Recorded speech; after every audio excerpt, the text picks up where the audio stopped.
Kalau Muhammadiyah sudah lazim, Muhammadiyyin itu orang-orang Muhammadiyah. Karena banyak orang Muhammadiyah yang nggak lucu.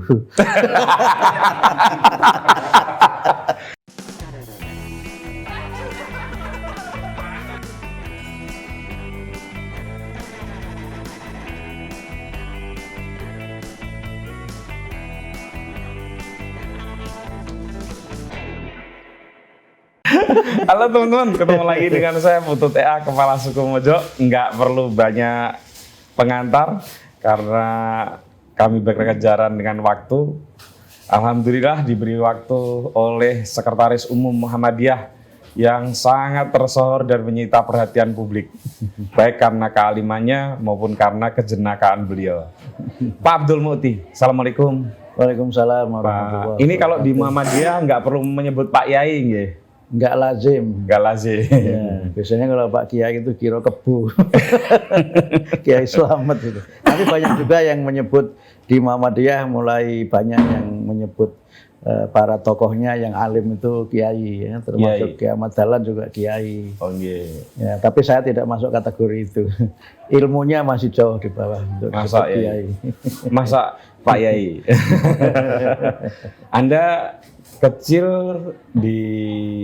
sudah sekolah Islam, mondok pesantren, UIN, terus kuliahnya UIN, kan tingkat kealimannya luar biasa. Iya, saya enggak pernah di pesantren, di madrasah aja.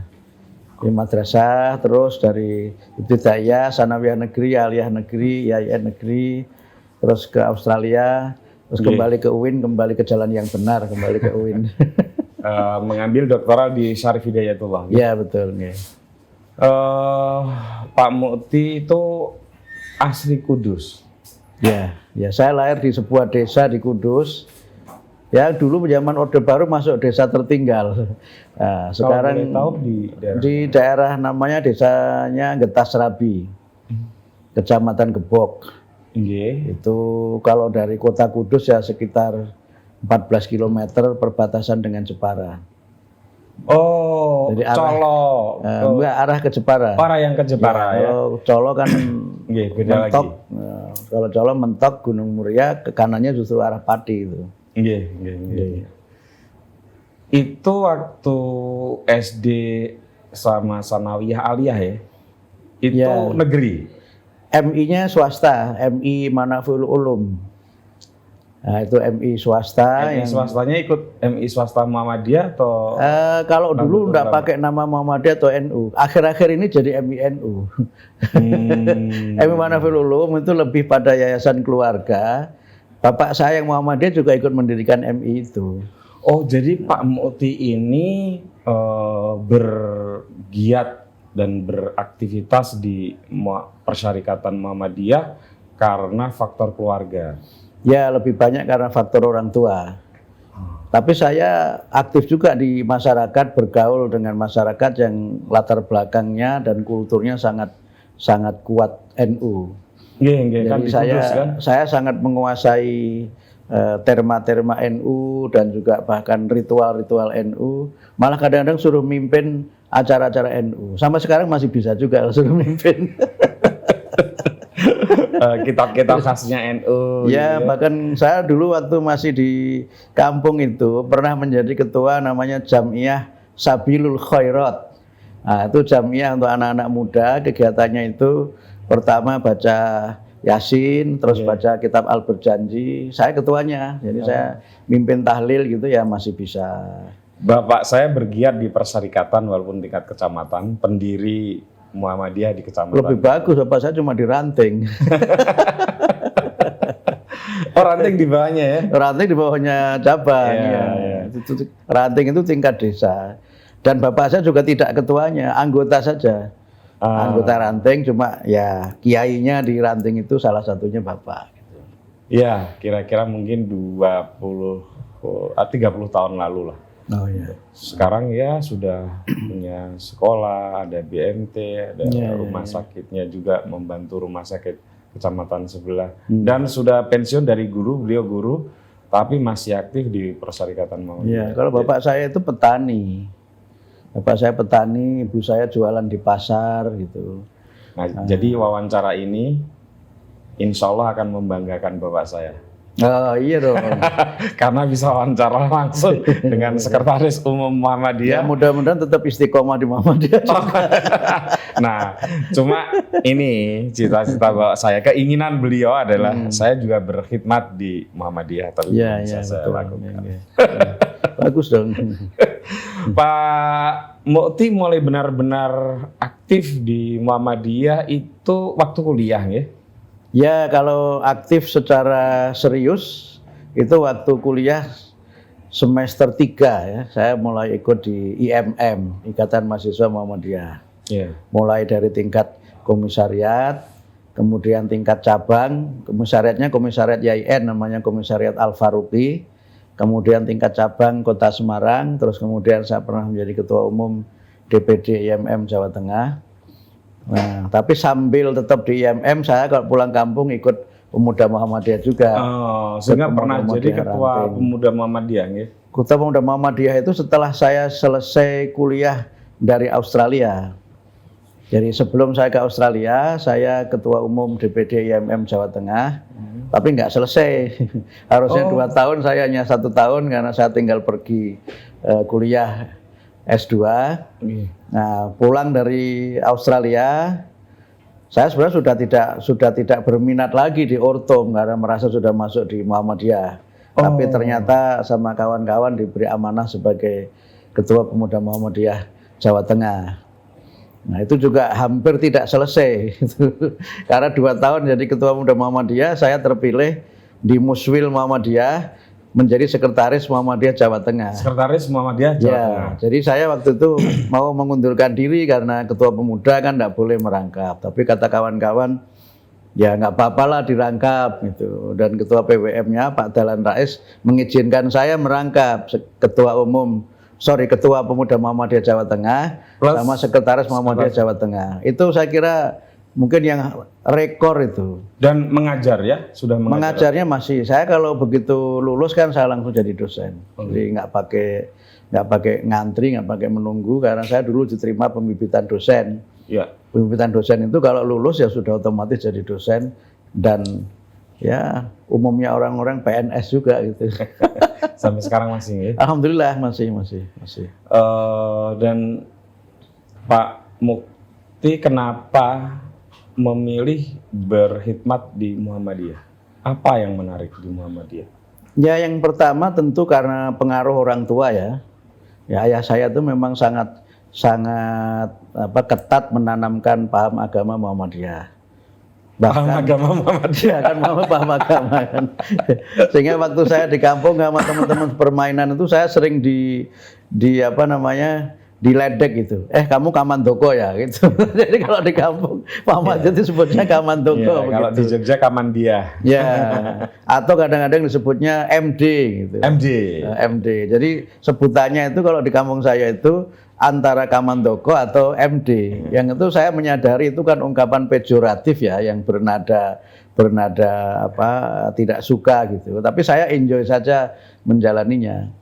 Dan kemudian ketika kuliah saya ikut IMM ya, saya merasakan ada penguatan ya dari apa yang selama di kampung sudah ditanamkan dasar-dasarnya oleh bapak saya dan kemudian mendapatkan ruang aktualisasi yang lebih luas di IMM. Apa dasar-dasar yang menarik dari Muhammadiyah?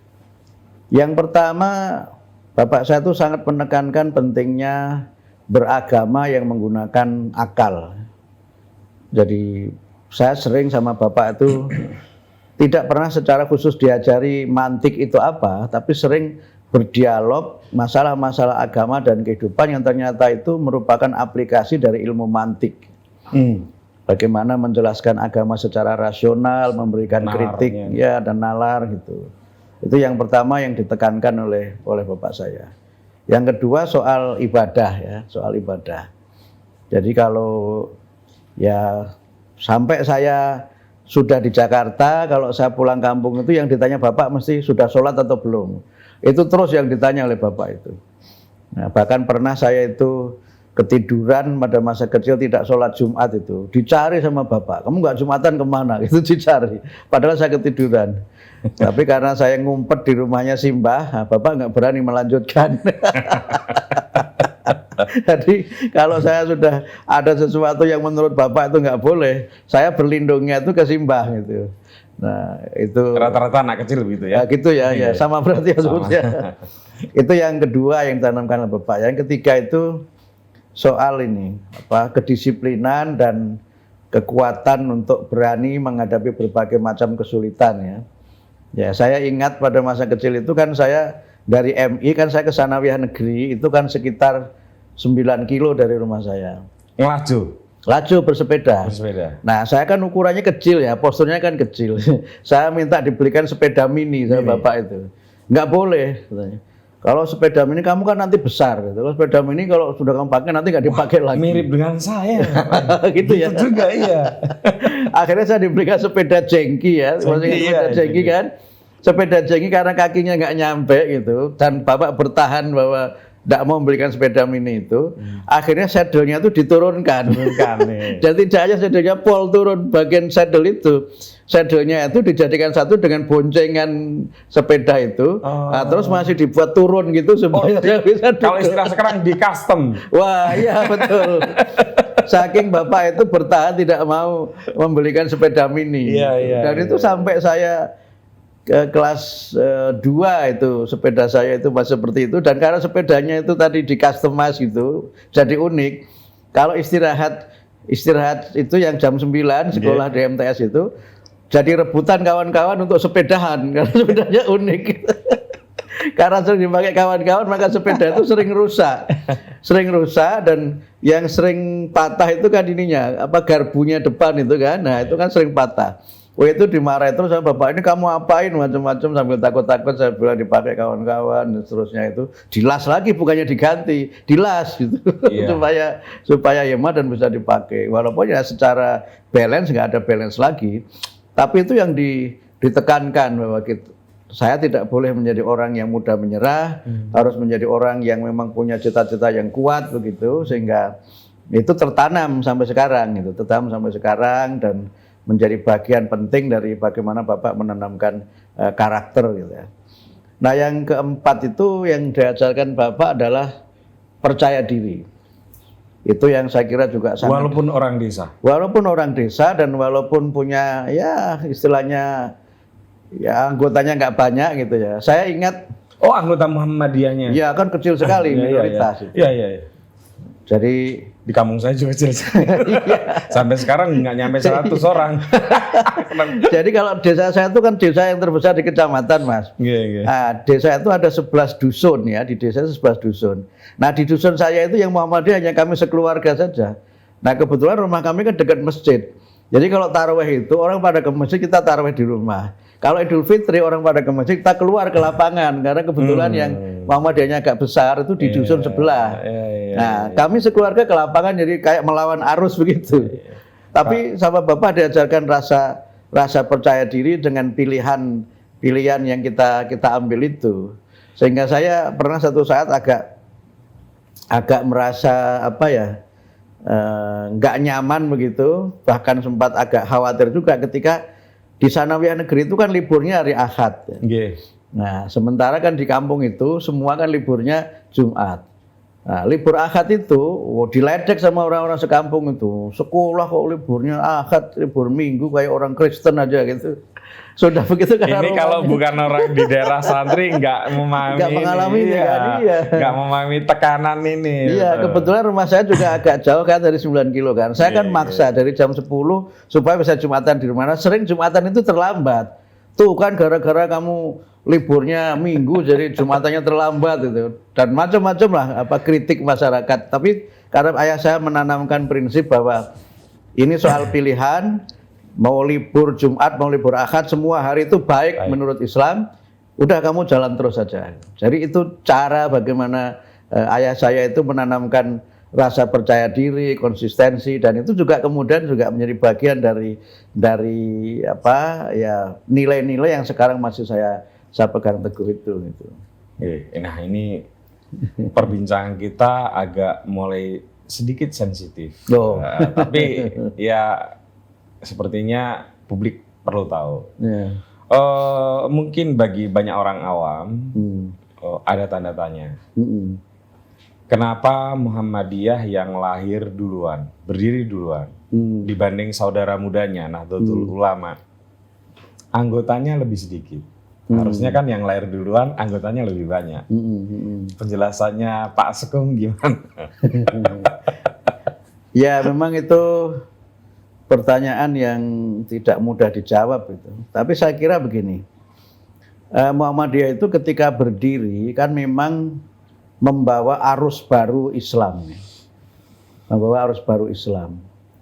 Yang arus baru itu sebagian memang berseberangan dengan tradisi sosial dan juga tradisi keagamaan yang ada pada masa itu, bahkan sampai masa sekarang. Jadi karena itu maka memang di banyak tempat berdirinya Muhammadiyah itu memang diwarnai berbagai dinamika, yang sebagian dari dinamika itu bisa juga berupa konfrontasi, bahkan juga bisa berupa penolakan-penolakan yang ditandai adanya berbagai tindakan kekerasan. Sehingga karena itu maka Muhammadiyah boleh dikatakan merintis jalan baru Islam yang berbeda dengan yang sudah mapan atau yang sudah established.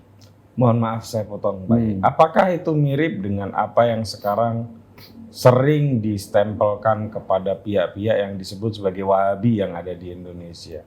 Bukan, sama sekali tidak ada hubungannya dengan itu. Bukan, maksud saya hal yang dialami. Oh, enggak juga. Saya kira berbeda. Oke. Saya kira berbeda dalam beberapa aspek ya. Pertama karena Muhammadiyah itu kan sebenarnya tidak menggunakan pendekatan yang frontal. Ini berbeda dengan Wahabi yang dia memang pendekatannya kan frontal, bahkan kadang-kadang disertai juga tindakan-tindakan kekerasan. Sementara Muhammadiyah sama sekali tidak melakukan itu. Muhammadiyah kan mengenalkan paham agama baru dalam tanda petik ya, itu dengan pendekatan yang peaceful, dengan pendekatan dialog. Dan itu yang dilakukan misalnya ketika Ki Hajar Madalan menyoal arah kiblat Masjid Gede dan memperkenalkan konsep tentang apa itu kiblat dan seterusnya dengan menggunakan perhitungan falak. Kemudian dalam beberapa hal kan Muhammadiyah itu juga malah akomodatif. Ketika mau mendirikan sekolah misalnya, itu pada satu sisi dianggap melawan arus. Karena Muhammadiyah mengenalkan sekolah yang di situ diajarkan ilmu agama dan ilmu umum sekaligus. Kalau madrasah mendirikan madrasah dengan pelajaran agama saja, itu tidak soal mungkin. Tapi mendirikan madrasah dengan pelajaran umum dan kemudian dengan metode baru, itu kan melawan arus. Gitu. Sehingga dianggap bahkan metode itu ketika dikenalkan Ki Hajar Madalan itu kan dianggap meniru sekolah Belanda, karena Belanda kafir maka dianggap Muhammadiyah kafir. Tapi Ki Hajar Madalan sendiri kan akomodatif ya. Misalnya begini, ketika perlu guru yang menguasai bidang tertentu dan tidak ada dari kalangan Muhammadiyah, bahkan tidak ada dari kalangan umat Islam, kan beliau secara pragmatis nggak apa-apa orang non Muslim mengajar di Muhammadiyah. Ya, ini beda sama sekali dengan pendekatan yang dipakai oleh Wahabi. Gitu. Kemudian yang berikutnya, kritik Muhammadiyah terhadap budaya itu kan juga bukan kritik yang konfrontatif, tapi kritik yang kritis dialogis ya. Nah, misalnya begini, Ki Hajar Madalan itu kan tidak pernah menyoal tradisi yang ada di keraton. Walaupun semua tahu ya kalau didekati dengan pendekatan teologis kan banyak tradisi keraton itu yang dalam tanda petik secara teologis itu ya nuansa sinkretisnya ada. Tapi Ki Hajar Madalan sendiri kan tidak pernah menyoal itu. Tetapi kemudian masuk ke dalam dan kemudian berusaha untuk menjadi bagian dari sistem yang ada. Tetapi tetap saja kemudian berusaha untuk mengajak masyarakat untuk melihat tradisi itu secara kritis. Karena itu kan pernah misalnya ketika terjadi perbedaan penetapan Idul Fitri antara perhitungan aboge. Jadi Ahmad Dahlan kan nggak menolak aboge kan. Itu kalender Jawa yang Arab alif rebo wage itu. Dulu kan tahun alif, tahun dal dan seterusnya itu kan ada dalam tradisi. Itu kan nggak disoal sama sekali. Dan kemudian perhitungannya beda dengan falak, kan Kiai Ahmad Dahlan tidak konfrontatif. Bicara baik-baik dengan Sultan Hamengkubuwono VIII ya kalau nggak salah, dijelaskan ini Idul Fitrinya menurut hisab jatuh pada hari ini, nah menurut perhitungan aboge jatuh pada hari ini. Tetapi tidak hiding, tidak menyembunyikan keyakinannya. Mengajak bicara baik-baik gitu. Dan akhirnya ketemu way out kan. Jadi grebeknya itu sesuai aboge, tapi sholatnya sesuai dengan hisab. Karena grebek itu tradisi, nggak ada hubungannya dengan peribadatan. Nggak ada peribadatannya, itu murni tradisi. Sementara sholat itu ibadah. Nah, akhirnya kan ketemu kan jalan keluar. Nah, itu yang sebenarnya dipakai Muhammadiyah sejak zaman Ki Hajar Ahmad Dahlan dan seterusnya sebenarnya. Cuma di tengah mungkin ada artikulasi dari pemahaman agama yang memang tidak sepenuhnya sama dari sisi pendekatan dengan yang dilakukan oleh Ki Haji Ahmad Dahlan. Sehingga karena itu sampai sekarang pun misalnya Mas, kalender Suara Muhammadiyah itu kan masih ada Rebo Pon, Kemis Wage begitu kan, ya kan? Itu saya kira ada yang mengkritik, Saya pernah dapat di umat di kalangan warga Muhammadiyah, saya ada yang mengkritik. Itu Muhammadiyah kenapa kalendernya masih ada Pon Wage Kliwon? Itu kan kejawen, gitu begitu. Tapi Muhammadiyah sampai sekarang itu tetap mempertahankan itu. Itu artinya Muhammadiyah sebenarnya sama sekali tidak anti kepada tradisi. Yang menyebut Pon Wage Kliwon itu kan bagian dari kultur. Dan itu sebetulnya perhitungan matematis juga kan? Betul. Dan Muhammadiyah melihat itu kan dalam masyarakat Jawa kan menyebut itu pasaran kan. Jadi neng pasar Pon, neng pasar Paing, neng pasar Kliwon kan begitu. Itu identik dengan produktivitas dan identik dengan kegiatan ekonomi sebenarnya. Bahwa kemudian sebagian menggunakan perhitungan itu untuk hal-hal yang berkait dengan nasib, itu kan soal lain ya. Itu yang tidak dipakai oleh Muhammadiyah. Misalnya jenengan lahir Senin Wage, Senin Paing, nggak boleh kawin sama Jumat Wage, apalagi Jumat Kliwon, itu serem gondorwo, nggak ada hubungannya.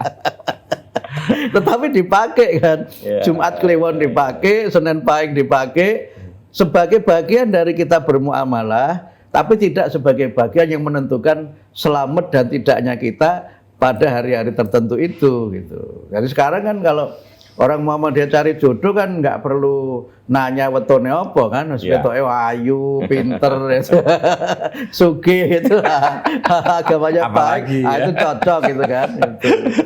Nggak lagi melihat itu. Mau nikah nggak perlu lihat ini yang bagus kalau weton sama ini hari bagusnya ini kan nggak, hari bagusnya itu ya nggak banyak orang kondangan.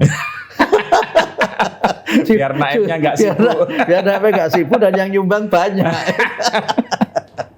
Kalau banyak yang ada kondangannya, wah semua didatangi, amplopnya yang harusnya untuk satu dibagi 4, jadi sedikit. Tapi ini candanya begitu. Pertanyaan kedua yang agak sensitif, Pak Mukti, di mata orang awam mungkin banyak yang bertanya, apa sih sebetulnya perbedaan antara Muhammadiyah dan Nahdlatul Ulama? Apakah sekedar organisasi saja? Atau ada perbedaan yang lebih penting? Atau kalau orang lazim kan yang satu kunut, yang satu nggak kunut gitu ya. Apakah sesederhana itu? Saya kira memang ada hal-hal yang secara historis berdirinya NU itu memang karena respon atau sebagai respon atas berdirinya Muhammadiyah. Karena dalam beberapa aspek ya berkembangnya Muhammadiyah itu memang mengurangi otoritas para pemimpin agama di masyarakat tradisional. Ya, misalnya ini sampai sekarang misalnya kan masih ada sebagian masyarakat yang kalau misalnya berzakat itu kan dikirimkan ke rumah kiainya. Nah, oleh kiainya itu nggak dibagi. Karena dianggap bahwa kiai termasuk bagian dari sabilillah yang berhak menerima zakat. Nah, begitu Muhammadiyah berdiri, kan nggak ada lagi itu. Nggak boleh, karena nggak dianggap. Masih termasuk sabilillah, masih kan boleh berarti? Masih boleh, tapi kan satu asnaf saja. Yang utama adalah fakir dan miskin. Nah, itu yang pertama misalnya itu salah satunya. Walaupun sekarang sudah jauh berubah. Oh, berarti di Muhammadiyah sebetulnya kiai itu boleh Boleh kan mendapatkan 8 asnaf itu Quran. 8 asnaf yang berhak menerima Enggak kan zakat itu tafsirnya ada Quran. di fisabilillahnya berarti ya? Ya, dalam menafsirkan Golongannya. fisabilillah. Berarti di masjid juga boleh? Boleh, boleh. Yang berikutnya itu otoritas menyangkut bagaimana dialog dengan sumber-sumber ajaran agama Islam. Nah, itu kan juga berbeda ya. Jadi kalau di Muhammadiyah itu kan kembali kepada Quran Sunnah itu kan semua orang Islam itu kan bisa berdialog langsung dan merujuk pemahaman agama langsung dari sumber utama Al-Quran dan As-Sunnah. Nah, di kawan-kawan kita yang di NU, tidak hanya NU sebenarnya yang lain juga, kan otoritas agama itu ada pada kiai atau ada pada ulama yang dianggap menguasai dan memiliki ijazah atau otoritas keagamaan. Nah, misalnya begitu. Dan kemudian memang sebagian ada yang dari kalangan Muhammadiyah yang tadi melakukan upaya-upaya kritik tapi dengan cara yang frontal. Misalnya berbagai tradisi yang dianggap bertentangan dengan agama itu kemudian sering diserang, bahkan kemudian ada yang dalam beberapa hal itu menggunakan pendekatan-pendekatan yang cenderung untuk konfrontatif daripada dialogis. Dan berbagai persoalan lain yang kemudian yang muncul kemudian karena ini berdiri menjadi organisasi tersendiri, kemudian terjadi proses identifikasi organisasi.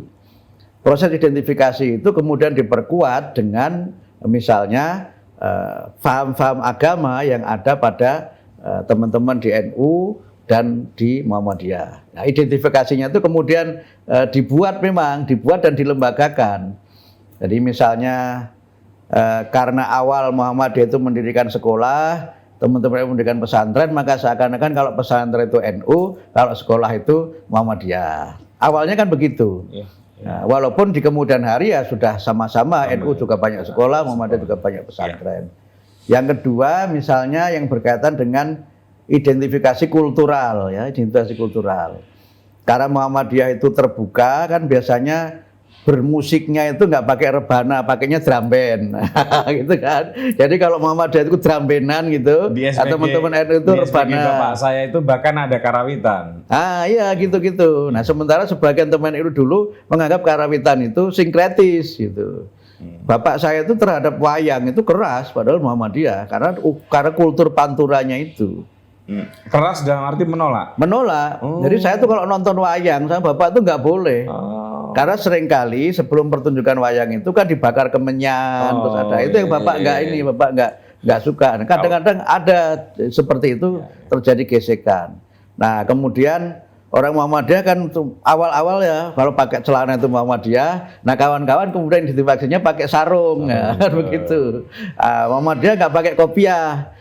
Pakainya itu blangkon atau topi gitu kan, sehingga kawan-kawan NU itu identifikasi dirinya kopiah, bahkan kopiah pun itu ada klasifikasinya, Mas.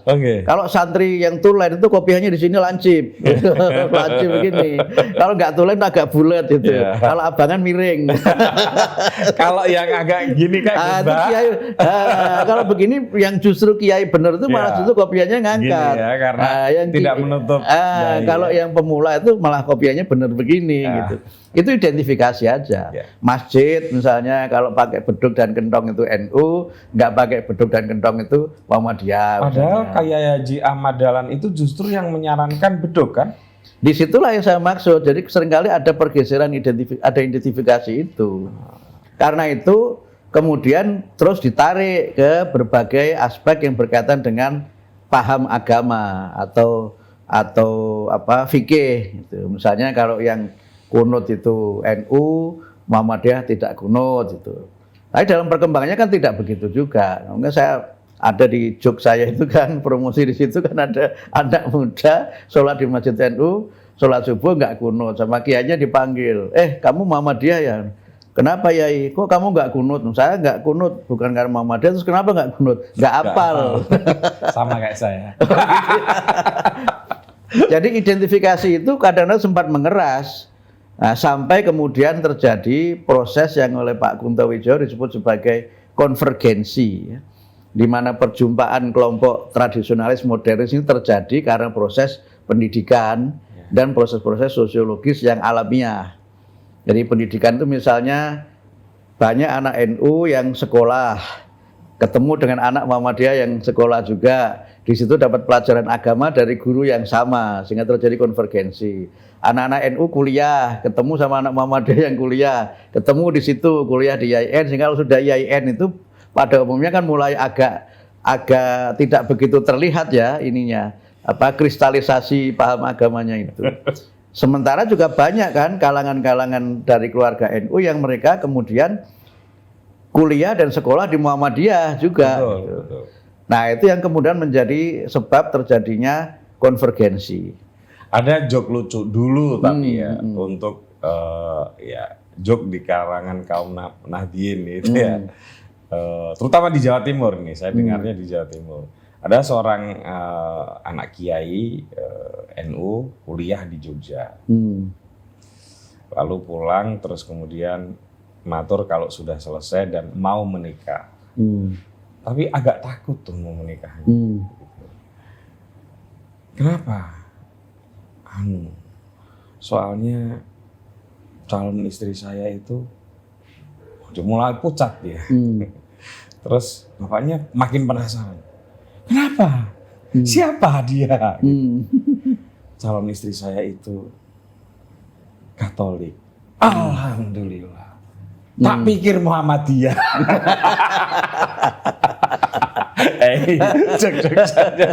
Terus saya cerita sama teman saya itu, bapak saya itu Muhammadiyah, tapi sering diminta ngimamin di masjid NU, terutama kalau subuh ya. Dan pakai kunut bapak saya. Dia bilang, oh kalau itu NU cabang Muhammadiyah. Itu yang di disertasinya Pak Munir Mulkan disebut disebut dengan MUNU itu, Muhammadiyah NU. MUNU. Iya. Nah, Pak Mukti menjadi sekum yang periode pertama itu belum 50 tahun. Iya, saya sekum pertama kan tahun 2015 ya. Iya. Jadi kan belum 50 tahun. Belum. Sekarang kan 54 gitu. Iya, betul. Di usia yang sangat muda memimpin sebuah organisasi yang sangat besar. Iya. Dan mohon maaf ya, ini setahu saya ya yang pernah mengamati banyak lembaga yang namanya sekretaris, entah itu judulnya sekretaris umum, sekretaris jenderal, itu sebetulnya sama kan? Iya.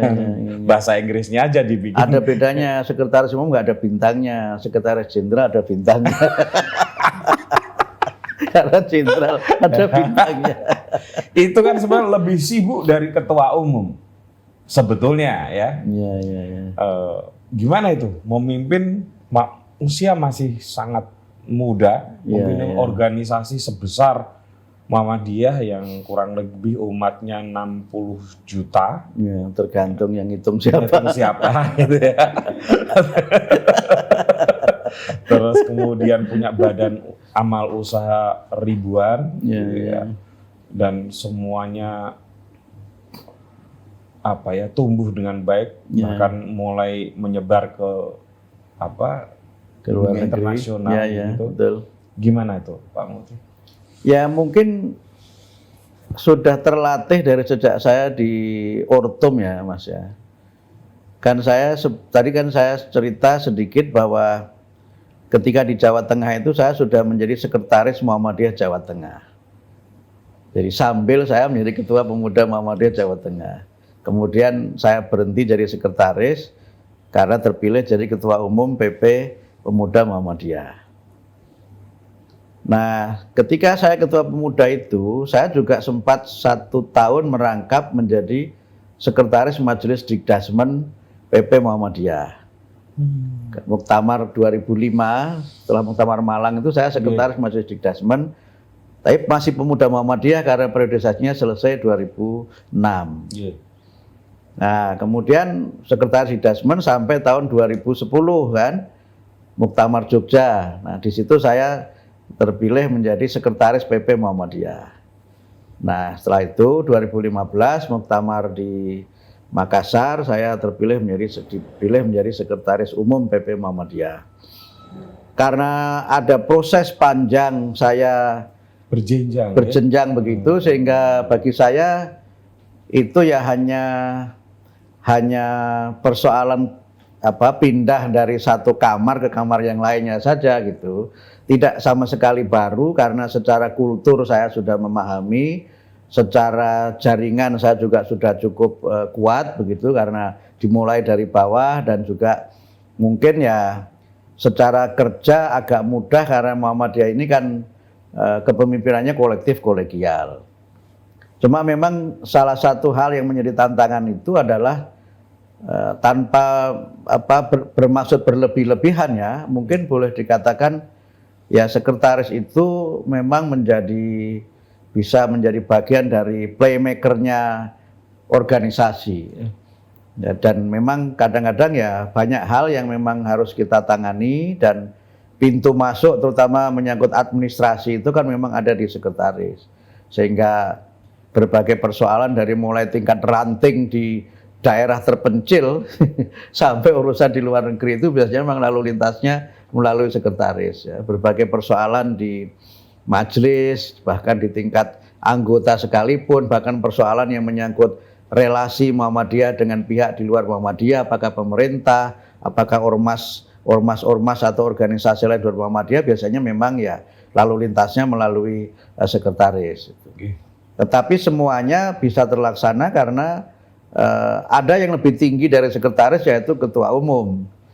Sehingga kita menjadi enak. Saya sering bercanda begini, kalau sekretaris salah itu enggak apa-apa karena ada ketua umum. Nah, ketua umum itu enggak boleh salah. Kalau ketua umum salah, kembali kepada rumus, ketua umum enggak boleh salah. Jadi artinya saya malah merasa free sebagai sekretaris umum itu, karena apa? Ya, saya banyak melakukan paling tidak 3 peran ya selama jadi sekretaris umum itu. Yang pertama kan peran komunikasi publik ya, menyuarakan berbagai kepentingan, opini, dan juga mungkin pandangan-pandangan Muhammadiyah mengenai berbagai persoalan. Sehingga mungkin saya termasuk ya person yang dibanding yang lain di PP mungkin yang paling dekat dengan teman-teman media. Itu karena terkait dengan fungsi yang pertama. Yang kedua kan fungsi lobby. Banyak hal di Muhammadiyah ini kan sebenarnya kuncinya itu ada pada kemampuan kita membangun lobby. Membangun lobby itu menjadi kunci untuk kita bisa menyelesaikan banyak hal tanpa harus konfrontatif. Kalau dulu orang mengatakan lobby itu menyelesaikan di ruang tertutup. Karena tidak semua hal bisa kita buka ke publik, dan yang dibuka di publik itu tidak selalu direspon positif oleh kalangan, dan hasilnya juga bisa jadi malah kontraproduktif dengan Muhammadiyah. Nah, posisi-posisi lobby ini memang menuntut peran untuk kita ini cair.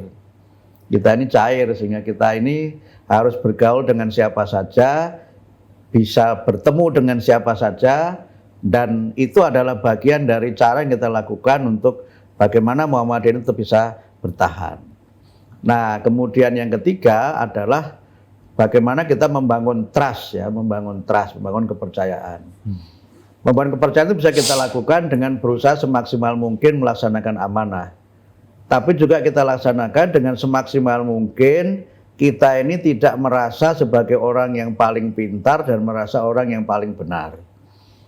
Karena itu saya banyak belajar, walaupun punya posisi sekretaris umum, tapi saya merasa bahwa saya bukan yang terbaik. Saya punya banyak kekurangan, apalagi banyak pimpinan yang secara usia itu memang lebih tua ya. Kan saya 2 periode di PP itu anggota termuda. Muktamar Jogja saya anggota termuda, Muktamar Makassar anggota termuda. Nah, Muktamar Solo ini saja saya anggota dengan usia tengahan. Karena sudah 2 kali termuda, wajar kalau tengahan. Dan sekarang kan ada Profesor Hilman yang memang kelahirannya jauh di bawah saya, ada Dr. Sayuti gitu kan, ada Mas Izul gitu. Nah, itu yang 3 di bawah saya, yang lainnya ya di atas saya. Tapi prinsip yang saya pakai itu, karena saya menyadari betul Mas bahwa struktural di Muhammadiyah itu kan hanya posisi. Soal kompetensi, kemampuan di Muhammadiyah itu tidak selalu terkait dengan struktur. Banyak orang di tingkat ranting yang dia itu profesor doktor yang hebat. Betul. Itu saya menyadari betul itu. Sebetulnya itu mirip di NU juga sih. Iya. Tapi kalau NU lebih karena faktor kiainya. Iya, ya kan banyak yang alim justru yang di bawah. Kan? Nah, itu yang Gus Dur menyebutnya dengan kiai kampung itu. Justru dia lebih punya akar dan lebih punya asar ya, tidak hanya akar tapi juga asar gitu. Nah, karena itu saya merasa enjoy saja memimpin organisasi ini karena semuanya sebenarnya soal melakukan orkestrasi dari semua potensi yang sebenarnya ada di lini manapun juga di Muhammadiyah. Sehingga karena itu ya saya rileks aja melaksanakan tugas sebagai sekretaris umum, walaupun sibuk kesana kemari. Sibuk itu bisa menjadi sebuah kenikmatan tersendiri kalau kita menyukai yang kita lakukan. Dan Anda termasuk menyukai? Saya menyukai semuanya dan saya termasuk orang yang easy going. Sehingga ketemu dengan, mohon maaf misalnya masyarakat yang boleh kata misalnya penjual sayur yang dia nggak ngerti soal apa-apa, saya juga enjoy saja gitu ya. Ketemu dengan pemimpin negara tingkat nasional ya enjoy saja, bahkan ketemu pemimpin tingkat dunia juga oke saja gitu. Saya sering kan bercanda sama teman-teman saya yang Katolik gitu. Saya sudah 3 kali loh ketemu Paus gitu. Anda yang Katolik sudah pernah ketemu Paus belum? Belum katanya. Itulah untungnya jadi orang Islam. Saya sering menggoda teman-teman Katolik begitu. Jadi kalau ya artinya itu gambaran betapa kita bisa ketemu siapa saja gitu. Maksud saya begitu. Waktu ketemu Raja Salman itu saya juga canda saja, saya bilang ini Ismi Abdul Muti Katibul Am Al Jamiah Al Muhammadiyah. Ketemu raja biasa-biasa saja. Padahal untuk ketemu kan orang harus apa. Ini pikiran ketemu ya sudah santai aja, rileks saja gitu. Dan itu mungkin yang membuat saya itu merasa nyaman di mana saja saya berada. Sepanjang kita ini punya rasa hormat kepada orang lain, ya, kemudian tetap menjaga wibawa orang lain gitu. Bercanda pun itu juga enjoy saja gitu. Iya. Nah, sehingga lahirlah buku ini ya teman-teman ya. Ya jadi dulu sering diledek gini. Kalau orang NU ketemu orang NU pertama yang ditanya apakah sudah makan atau belum? Iya betul. Baru kemudian nanti sholat. Ya. Supaya nyaman dulu. Kalau orang Muhammadiyah baru assalamualaikum duduk sudah sholat belum? Wah. Nah ini Pak Abdul Muti sebenarnya beliau ini bukunya banyak dan berat ya. Karena salah satu yang terberat itu tentang disertasi beliau ya. Apa Pak Muti? Yang jadi buku Kristen Muhammadiyah itu. Iya. Terus yang master juga dijadiin buku ya? Belum masih dalam bahasa Inggris, belum masih ada yang menerjemahkan. Oh, oke. Mau saya terjemahkan, masa menerjemahkan tulisan sendiri? Nggak enak. Ya, harusnya segera diterjemahkan itu. Ya mudah-mudahan setelah nonton ini ada yang mau menerjemahkan. Oh banyak pasti Pak. Judulnya agak lumayan, boleh promo judulnya. Ya, monggo. Judul tesis saya itu ini, Cognitive Based Model in Teaching Learning the Quran. Wow. Jadi model pembelajaran Al-Quran dengan pendekatan psikologi kognitif. Iya. Wah itu menarik itu. Jadi, buku Mojok, silakan buku Mojok nanti ini bisa menghubungi Anda ya. Dan ini luar biasa loh, seorang sekum, pemimpin besar, organisasi besar, Anda nggak punya asisten? Ada asisten saya HP. Gak punya asisten. Jadi masalah ini Pimpro ini sampai keder. Kan biasanya nyon sewu ya kalau kita sama orang yang sibuk, saya tidak mau mengatakan penting karena itu terlalu berlebihan. Iya gitu. betul. Itu selalu berhubungannya dengan asistennya dulu. Iya betul. Ya, ini langsung dengan yang bener nih, iya Mas langsung. Waduh. Jadi beliau nggak punya asisten, saudara-saudara. Kantor saya HP ini. Luar biasa. Karena kadang-kadang pakai asisten itu malah mau nambah pekerjaan bagi saya, nggak efektif. Karena nanti berhubungan dengan sekretaris dulu, sekretaris kontak saya kontak sekretaris nyampaikan situ. Nanti ini kayak ngatur meeting begini, kalau sekretaris bisa seminggu baru ketemu. Kalau seperti ini kan dikontak oleh siapa, sepanjang dia menyebutkan dia siapa, kemudian saya lihat kalender saya ada di HP, oke, slot-slotnya oke, sip, oke, all done gitu. Karena ya hidup itu harus menjadi nyaman dengan teknologi. Ini mungkin bisa ditiru sama teman-teman ya yang baru muda-muda, baru sibuk sedikit saja, sok-sok sudah punya asisten gitu ya. Banyak itu Mas. Wah, tolong hubungi asisten saya, tolong hubungi manajer saya. Oh, ya ora usah ngono lah. Kalau yang penting-penting ya presiden apa ya boleh lah begitu. Ya saya berprinsip bahwa teknologi itu harus dinikmati, teknologi harus digunakan Mas. Jadi saya termasuk, mohon maaf ini bukan termasuk untuk ria enggak ya. Kalau toh ria ya mungkin riaul hasanah gitu. Dinikmah ya. Saya kadang kalau dari rumah ke kantor PP Muhammadiyah kan lumayan jauh ya. Kalau pakai mobil itu kan antara 2 sampai 2,5 jam normal itu. Dari daerah Pamulang ke PP Muhammadiyah di Menteng. Kalau saya hanya ke kantor PP Muhammadiyah, saya berangkat dari rumah naik ojol saja sampai ke Lebak Bulus. Habis itu nyambung naik MRT ke PP Muhammadiyah, nyambung lagi naik ojol lagi. Masalahnya lebih simpel. Loh, nggak ada sopir pribadi? Ada, sopir pribadi nggak ada. Sopir kantor ada, sopir kantor bukan sopir pribadi. Saya nggak ada sopir pribadi.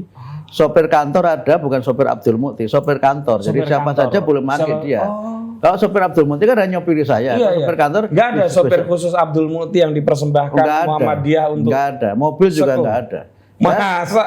Mobil yang khusus untuk sekretaris umum tidak ada. Nggak ada. Dan saya tidak mau disediakan pun saya tidak mau. Nggak, tapi sebelum Anda tidak mau, sebenarnya nggak ada. Mobilnya mungkin ada, tapi saya nggak mau saja. Karena mobil itu harus dipakai siapa saja. Kalau saya mau bisa saja minta.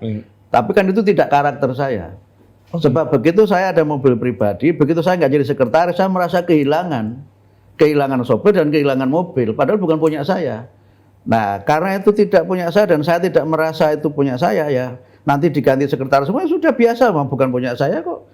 Saya sudah menikmati naik MRT, enjoy saja, malah ketemu banyak gadis cantik, ketemu banyak orang-orang ganteng di MRT. Kalau pakai mobil pribadi, ketemu sopir itu saja. Tapi itu kan saya bisa save waktu antara 1 jam sampai 1,5 jam. Saya bisa membaca teks ketika saya di MRT, saya bisa baca berita terkini ketika saya di situ. Selesai sudah urusan. Jadi hidup itu menjadi simpel kalau kita itu tidak merasa harus ikut sesuatu yang rumit yang diatur orang lain. Betul. Wah ini hal yang menarik. Iya. Ya itulah yang saya rasakan sekarang, sehingga karena itu saya merasa bisa dekat dengan siapa saja. Teman-teman, ini saya agak shock karena ini pemimpin itu tadi loh. Salah satu pemimpin jajaran pimpinan di Muhammadiyah, organisasi yang tadi punya ribuan badan amal usaha. Ya kalau mau dihitung asetnya mungkin nggak terhitung ya. Iya. Triliunan, entah puluhan triliun atau ratusan triliun, saya nggak tahu. Kalau itu dari sisi bisnis dan fisiknya saja. Dan nggak punya asisten, nggak punya sopir pribadi, nggak punya mobil dari Muhammadiyah. Iya, begitulah. Nah, dan beliau barusan merebutkan buku yang ringan ini, Guyon Maton. Ya.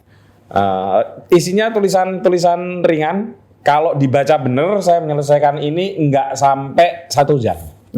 Jadi silakan dibeli. Tapi di marketplace, Pak Yai, mohon maaf ini Pak Mukti, susah mendapatkan.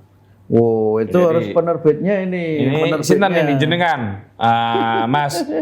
Mohon ini dicetak yang banyak ya, karena banyak yang tanya soal buku ini, Guyon Maton, lucu bermutu ala Muhammadiyah. Kira-kira bukan ala Muhammadiyah, ala Muhammadiyin. Oh sorry, ala Muhammadiyin. Ya itu sudah diplesetkan juga judulnya. Kalau Muhammadiyah sudah lazim, Muhammadiyin itu orang-orang Muhammadiyah.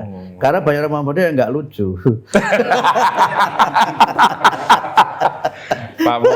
Pak Mut ini pernah membuka obrolan Pak Mahfud MD itu orang Muhammadiyah. Walaupun sebenarnya ibunya kalau nggak salah memang Aisyah ya. Enggak juga. MD itu kepanjangan singkatan. Tapi saya dengan beliau karena saya dekat, Iya. jadi saya biasa bercanda dengan beliau, nggak ada jarak. Iya. Muhammad ya, kenapa Muhammadiyah? Karena namanya Muhammad Mahfud MD. dan MD-nya Muhammadiyah. Nah, kalau nggak salah ibu beliau Mungkin juga Muhammadiyah, ya, kalau mungkin nggak juga, salah, ya, ya. di Madura kan. di Iya. Madura. Iya, Iya. iya. Bapaknya yang Nahdlatul Ulama. Iya. Terakhir, karena Anda harus pergi ke Magelang, Iya. Pak Mukti. Sekarang kita ngomong soal politik. Hmm. Di beberapa channel YouTube saya menonton Anda menyampaikan beberapa hal yang saya kira penting untuk direnungkan bersama. Ya, ada sekian banyak saya catat, tapi saya tanya satu saja, yaitu kritik Anda tentang MPR. Karena mestinya menurut Anda MPR itu ada dari golongan. Betul. Bisa dijelaskan ulang, Pak Mukti, karena menurut saya ini isu yang mesti disebarluaskan Iya. dan dipikir oleh orang banyak bahwa ada yang agak keliru nih, yang Iya. masih bisa kita perbaiki di dalam kehidupan bernegara kita Iya. terhadap satu lembaga yang sangat strategis sebetulnya. Iya. Monggo. Ya, yang saya sampaikan itu sebenarnya bagian dari keputusan Tanwir Muhammadiyah tentang reformasi lembaga-lembaga negara. Nah, salah satunya MPR. Oh, itu ada tanwirnya. Ada, itu keputusan Tanwir. Ya. Kan Muhammadiyah mengusulkan beberapa perubahan, misalnya sistem pemilu, kemudian ketatanegaraan, sistem pemerintahan, itu ada usulan Muhammadiyah yang diputuskan dalam Tanwir Muhammadiyah 2014 di Samarinda, Jadi sebelum Muktamar 2015 Jadi dalam di hal Makassar. itu Pak Mukti bicara bukan sebagai seorang Jadi, intelektual ya, tapi itu bukan opini saya, pribadi, tapi ya? suara persyarikatan. oh, Ya, kenapa kita mengusulkan itu? Pertama, bahwa MPR itu memang harus menjadi lembaga yang mewadahi semua kelompok masyarakat yang ada di Indonesia. Dia harus menggambarkan Indonesia secara utuh. Makanya namanya permusyawaratan rakyat. Nah, dalam kaitan ini, Undang-Undang Dasar 45 yang lama, yang sebelum diamandemen, itu kan unsurnya MPR itu ada DPR, ditambah utusan daerah dan utusan golongan. Nah, setelah reformasi, MPR itu kan unsurnya hanya dua saja, hanya DPR dan DPD. Nah, pada masa awal DPR itu kan seluruhnya partai politik. DPD itu, ya kaki tangan partai. nah DPD itu kan awalnya tidak boleh dari partai. Pada saat DPD pertama dibuka, Iya. itu kan nggak boleh dari partai. Betul. Nah, dalam perkembangannya kemudian justru terjadi pencalonan anggota DPD itu satu paket dengan calon-calon DPR kan. Jadi DPR-nya itu si A, DPD-nya si B. Pilih partai A, DPD-nya si A. Kan begitu yang terjadi. Iya.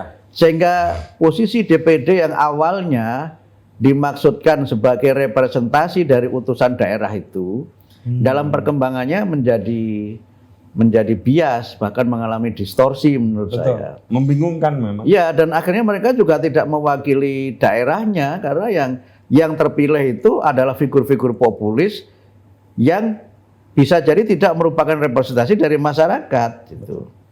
Nah, karena itu maka beda dengan ketika utusan daerah pada masa undang-undang yang lama itu memang betul-betul orang yang di daerah itu punya otoritas dan punya kapasitas untuk mewakili daerahnya. Sehingga memang betul-betul prominent figures yang ketika dia ditunjuk untuk mewakili daerah itu, nggak ada orang yang menyoal dan nggak ada orang yang misalnya meragukan kemampuan dan komitmennya itu. Dan fokus bekerja. Fokus bekerja. Sekarang kita lihat DPD-DPD itu seperti apa ya. Memang tidak semuanya. Ya, ya. Nah, yang kedua itu ada realitas di mana karena tidak ada utusan golongan, maka tidak ada kelompok yang mewakili kalangan minoritas. Nggak ada kelompok yang mewakili kalangan minoritas. Kalau masih ada utusan golongan itu, semua golongan-golongan itu walaupun dia minoritas, dia punya wakil minimal satu. Iya. Nah, Itu sekarang, menarik sih itu. ya kan sekarang kan nggak ada lagi. Iya, iya. Nggak ada lagi. Siapa ya intelektual yang bilang, misalnya kayak, Pak Yusril Iza Mahendra yang bilang, misalnya masyarakat Dayak, siapa yang mewakili? Iya, nggak ada lagi. Nggak ada. Iya. Sehingga suara mereka itu ya tidak ada yang menyampaikan. Sehingga yang terjadi dengan sistem sekarang itu adalah dominasi mayoritas. Dan dengan dominasi mayoritas itu yang terjadi lebih parah lagi, Mas. Itu apa? The winners take all. Karena the winners take all itu, maka tidak sekedar dia itu takes all position, tapi take everything. Itu Sampai nggak ada sisa makanan. jadi nggak ada menerima aso baku itu nggak ada. Nggak ada begitu itu. Nah itu yang terjadi sekarang kan, sehingga nggak hanya jabatannya yang diambil, gitu. Tetapi semua yang berkaitan dengan itu diambil semua. Tapi poinnya apa? Poinnya yang justru terjadi sekarang adalah terjadinya tirani minoritas. Jadi kelompok-kelompok minoritas itu seperti anak-anak yatim yang nggak punya orang tua asuh. Ya menjadi minoritas dia itu kadang-kadang ada minoritas yang juga menjadi tirani. Karena kekuatan ekonomi. Ya. Tirani minoritas dalam arti sedikit Dia sedikit, tetapi menang. menang. Karena punya modal sosial, modal finansial dan modal politik. Ya, dan itu adalah masalah lain yang terjadi dengan sistemnya sekarang. Orang-orang biasa kena dapat sebagai wanita. Nah, betul. Karena itu maka kelompok-kelompok minoritas yang dia itu hanya minoritas secara jumlah dan tidak punya power pada sisi lain, tidak ada menyuarakan. Mana ada pilkada yang bela kelompok minoritas secara akidah, nggak ada terpilih. Dengan sistem sekarang itu, demokrasi kita harus dukung. Itu pilihan politik yang paling tepat untuk Indonesia. Tetapi kalau demokrasi yang seperti sekarang ini, maka eksesnya sudah mulai kita rasakan.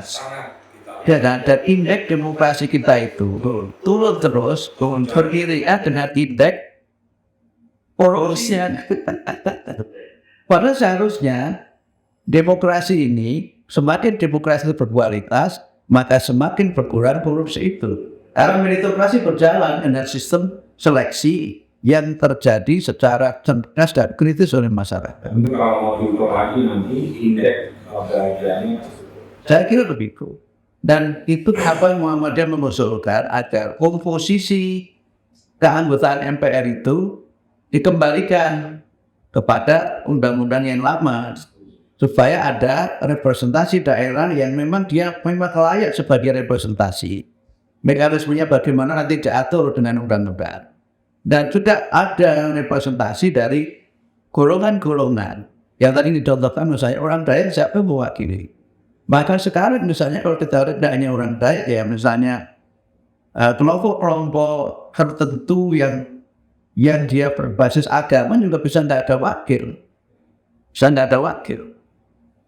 Nah ini yang menurut saya memang menjadi bagian dari catatan Muhammadiyah untuk bagaimana agar fungsi dan komposisi MPR ini dilakukan reformasi. Ya mungkin beberapa ada yang memang tidak kita kembalikan utuh ya, misalnya MPR yang punya fungsi mengangkat dan memberhentikan presiden itu tidak bagian dari surat Muhammadiyah. pemilihannya Sudah langsung dan itu sudah undang-undang dasar juga. Tetapi bahwa MPR mungkin menjadi lembaga tertinggi negara dalam pengertian lembaga yang dimana semua masalah itu nanti selesainya itu di MPR karena representasi dari semua masyarakat ya baik partai politik, daerah maupun golongan itu saya kira mungkin perlu dikaji kembali oleh para para legislasi, para anggota legislatif kita dan para senator kita lah setuju saya. Terakhir banget ini, apakah benar Pak Monti kalau Muhammadiyah mendukung pemilihan pemilu dengan sistem proporsional? Ya, itu juga keputusan muktamar. Itu keputusan muktamar juga. Itu kalau tadi kan ini ya mendapatkan banyak dukungan, sehingga penting banget. Tapi khususnya ini sepertinya menambah arus kan kakak. Ya, itu konsekuensi dari sebuah keputusan ya. Jadi yang pertama begini, kita melihat proporsional terbuka ini itu sudah menimbulkan problem serius menyangkut demokrasi kita dan menyangkut kualitas anggota legislatif kita, dan itu menjadi berdampak sistemik terhadap sistem ketatanegaraan dan berbagai aspek dalam penyelenggaraan negara. Semua sekarang menyadari bahwa pemilihan proporsional terbuka itu menimbulkan masalah kandidasi buying dan vote buying. Orang untuk jadi calon itu kan bayar ke partai. Kandidasi buying. Kalau tertutup, kan? Nah, kemudian vote buying itu untuk menang dia harus membayar kepada pemilih. Kalau tertutup, itu partai akan mencalonkan orang yang dia memang dianggap telah memiliki penjenjangan sebagai pimpinan dan juga sebagai kader dengan sistem seleksi yang sangat sistematis di masing-masing partai politik. Ya, dalam filmnya dengan Muhammadiyah gitu. Ya, ada orang tiba-tiba itu tidak ada di Muhammadiyah. Nah, dengan proporsional terbuka, Mas, partai itu seperti angkot. Siapa saja boleh pakai kendaraan untuk mencapai tujuan. Nah, sekarang dengan sistem proporsional terbuka itu, partai tidak bisa menyiapkan kader dan tidak bisa menjamin seseorang menjadi anggota legislatif. Karena apa? Yang terpilih adalah yang suara terbanyak. Betul. Sehingga nomor urut tidak berpengaruh. Yang terjadi, Mas, adalah kanibalisme politik. Saya waktu itu berpikir panjang, karena yang bilang begini teman-teman caleg, kanibalisme politik itu. Terus saya minta dijelaskan, kanibalnya di mana datanya begitu. Mas, kami sekarang ini nggak bersaing dengan calon dari partai lain. Kami ini bersaing dengan calon dari partai yang sama, di dapil yang sama. Terus kanibalnya di mana? Saya tanya lagi begitu. Kanibalnya begini, Mas. Kalau saya tidak punya saksi, maka suara saya itu dimakan kawan saya sendiri gitu. Dan kasus BNK ketika saya pemilu banyak yang menuntut sesama Sama anggota partai. Itu terjadi seperti itu. Iya, itu yang membuat kemudian sekarang ini mereka yang terpilih menjadi anggota dewan itu dengan segala hormat ya, itu kan sebagian besarnya itu yang tidak kompeten di bidangnya. Yang akibatnya, Mas, produk-produk legislasi itu sangat jauh dari berkualitas. Makin lama makin menurun. Ya kan, dan tidak hanya itu ya, yang saya dengar dari berbagai sumber itu, undang-undang itu kalau yang kira-kira ada konsekuensinya dengan kapital, cepat selesai.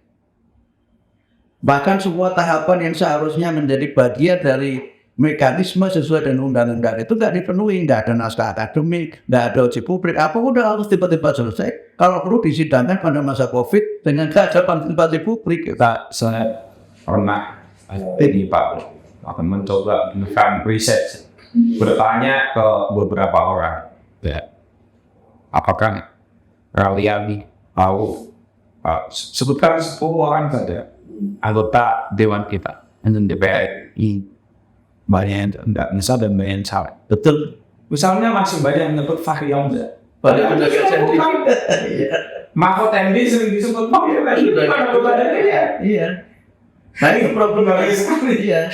Oleh karena itu Muhammadiyah mengusulkan sistemnya kayaknya kita usulkan 2 ya. Tertutup atau terbuka terbatas. Itu usulan resminya begitu. Nah, kenapa tertutup? Itu pertama memang partai bisa menyiapkan orang. Yang kedua Mas, itu juga bisa efisien. Pemilu sekarang itu kan deadly and costly. Ya. Costly, very costly. Dan deadly juga, mematikan juga. Kemana peristiwa? Coba peristiwa 2019 sampai sekian petugas mineralnya apa itu tidak ada di negara manapun itu. Sekian juta orang memilih dengan sekian banyak pilihan harus dihitung pada saat yang sama oleh petugas pemilu yang terbatas jumlahnya. Dan mereka juga bekerja under pressure loh. Itu faktor lainnya kenapa mereka kemudian banyak yang meninggal itu takdir Allah ya. Tapi sebab meninggal itu kan bisa diketahui betul. Nah kemudian kalau proporsional ini proporsional tertutup yang kita lakukan itu dikritik. Ya dianggap bahwa nanti yang dipilih itu seperti membeli kucing dalam karung, nggak tahu siapa. Tapi menurut saya kritik itu bisa dijawab. Calon-calon itu kan diumumkan ke publik. Sebelum proses pemilu kan ada DJS dan ada DCT, kan daftar calon sementara, daftar calon tetap. Ketika masyarakat itu tidak cocok dengan si A yang diusulkan dari calon jadi oleh partai X, dia pilih calon lain yang cocok di partai tertentu atau yang mungkin dia lebih prefer kepada siapa. Jadi kalau dikritik itu kritiknya seperti memberi budaya dalam karung, malah tidak menurut saya. Justru sekarang ini yang terjadi masyarakat tidak tahu siapa calonnya itu, bahkan tidak tahu dia tinggalnya di mana, ada pasang foto di mana-mana. Itu sebagai calon nekat itu. Calon nekat itu begini misalnya ya, calon P3 atau PDI, tapi pasang gambarnya di pohon beringin itu kan nekat. Padahal sudah beda partai, tapi tidak ada bagian dari Guyon Maton ya. Terima kasih. Nah, karena itu usulan kita itu, kalau dia itu tertutup, maka partai itu bisa menyiapkan orang. Iya, itu loh. Karena apa? Dia sudah melalui penjenjangan. Yang kedua, Mas, itu murah. Karena orang nggak perlu bikin macam-macam kan. Calon itu nggak perlu bikin macam-macam. Sekarang pilih gambar saja. Murah penyelenggaraannya. Murah penyelenggaraannya. Ya, kalau itu ya. Kemungkinan terjadinya kandidasi buying sangat kecil. Karena orang nggak mungkin tiba-tiba pindah partai dapat nomor urut 1, nggak mungkin. Karena sudah banyak yang ada di partai. Atau kalau ada Dia kecil. Vote buying juga kecil. Yang nomor 10 nggak mungkin ngotot dia bisa jadi. Iya dan tidak mungkin dia ngotot yang bisa jadi. Sehingga dia tidak akan main-main itu kepada konstituen. Kira-kira nomornya nggak mungkin jadi kecil. Cuma kan ini bukan satu-satunya usulan kan. Usulan kita yang kedua itu terbuka terbatas. Lebih kontroversial lagi pasti. Oh enggak juga. Gimana? Kan sudah kita coba. Terbuka terbatas itu artinya nomor urut tetap penting. Tetapi ia terdapat suara memenuhi BPP. Walaupun nomor urutnya tidak nomor urut atas, dia masih mungkin jadi. Jadi masih terbuka terbatas begitu. Jadi misalnya Nomor urutnya tetap diatur oleh partai, tapi orang masih punya kas untuk jadi kalau suaranya memenuhi bilangan pembagi pemilih. Kenapa bagi pemilih? Nah, tetapi kalau dia tidak memenuhi BPP, maka yang jadi adalah ya nomor urut. Itu yang dimaksud dengan terbuka terbatas. Nah, untuk tingkat DPR, orang-orang tertentu itu bisa mencapai BPP. Dulu pernah ketika pemilu ini dikenakan musuh BPP. Tapi asal lewat BPP, melalui mekanisme BPP ya. BPP ya. Kalau enggak berarti ya tetap pakai Yang nomor urut. Makanya nomor urut tetap penting sehingga partai itu bisa menyiapkan orang. Tetapi bukan satu-satunya pintu. Kalau orang ini nomor 10, tapi dia memang punya pengaruh kuat, dia bisa BPP bisa jadi. Tapi kan itu tadi vote buying-nya masih bisa tuh. Tapi kemungkinannya kecil juga karena di tingkat nasional misalnya itu berat terhadap BPP. Kenapa enggak proporsional tertutup titik? Kenapa harus pakai terbatas? Apa pertimbangannya, Pak Betul? Ya, kita kan memang harus mengantisipasi perubahan dari sistem yang sekarang. Jadi kalau tiba-tiba terbuka seperti sekarang, kemudian tiba-tiba langsung tertutup, itu kan seperti yang banyak yang kritik Muhammadiyah itu. Tetapi ini kan sebagai bukan strategi lah ya. Ya lebih proses transisi dan nanti dipilih mana yang ini. Nah, karena itu yang kritik tertutup kan itu kan ala orde baru. Padahal pemilu pertama kita di era reformasi kan tertutup juga. Betul. Ya kan? Betul. Kemudian Tapi itu juga disebut, ya itu kan akhirnya banyak juga yang nggak berkualitas. Ya, tapi di beberapa partai saja. Iya, Yang lain nah kan itu kemudian akhirnya kita punya di tahun saya 2004 2009 ya, 2009 itu kan terbuka terbatas. 99 masih tertutup. 2004 itu terbuka terbatas. Yang 2004 itu Anda yang jadi MPR ya? Saya enggak pernah jadi anggota Belum pernah MPR. jadi utusan Kan sudah enggak ada, sudah di Enggak, yang amandemen. 99. 99 enggak. Kan sudah di amandemen. Oh iya, undang-undangnya. iya, betul. Sudah di amandemen. Yang jadi anggota MPR itu Pak Din Samsudin dulu. Jadi saya ini ketua umum pemuda Muhammadiyah nggak pernah menduduki jabatan apapun. DPR nggak pernah, MPR nggak pernah, gitu. Menteri juga mundur.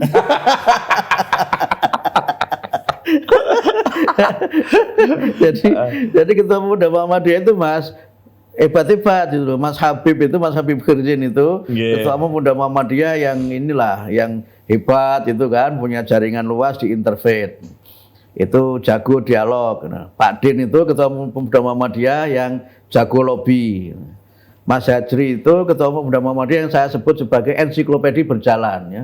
Ilmunya itu apa saja menguasai. Mas Imam itu ketua umum pemuda Muhammadiyah yang Al-Qur'an berjalan karena hafal Qur'an. Nah, saya ini ketua umum pemuda Muhammadiyah yang musafir jalanan. Karena kemana-mana naik angkutan umum, kemudian dari ceramah ke ceramah saja gitu. Maaf, tadi kayaknya ada yang masih belum tuntas dijelaskan yang soal terbatas. Ya, terbuka terbatas ya. Karena itu dengan terbuka terbatas, maka partai masih punya otoritas mencalonkan orang. Nah, calon walaupun tidak di nomor jadi, masih ada kesempatan berjuang lewat BPP. Kalau di tingkat pusat itu berat Mas. Dulu yang saya tahu ya memenuhi BPP itu misalnya Hidayat Nur Wahid. Ustaz Hidayat Nur Wahid itu memenuhi BPP itu di tingkat nasional. Ya. Terus ini anaknya Pak SBY. Adiknya ya, si Ibas itu kan memenuhi BPP juga. Kalau nggak salah dulu Mbak Puan juga memenuhi BPP juga. Ya. Tapi kalau BPP di tingkat kabupaten kota itu mungkin yang bisa memenuhi banyak.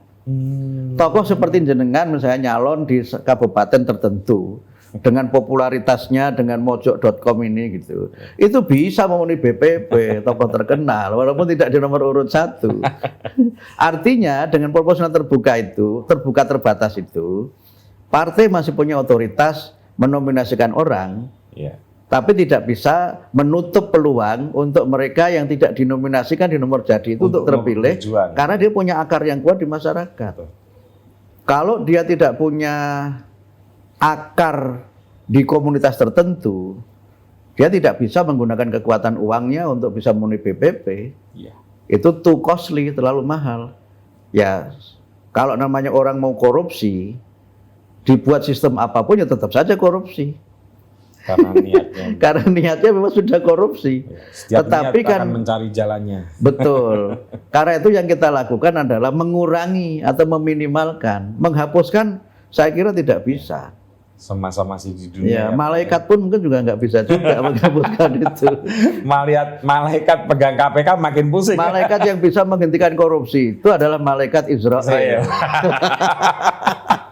Baik, Pak Mukti, matur nuwun sangat. Tadi penjelasannya ya, teman-teman saya kira gamblang ya. Ada 2 hal poin penting tadi tentang MPR, kelembagaan MPR, dan tentang proporsional. Ternyata ya, saya baru tahu proporsional, tertutup, terbatas. Ya. Terbuka terbatas. Tertutup, proporsional tertutup, yang hanya milih gambar partai.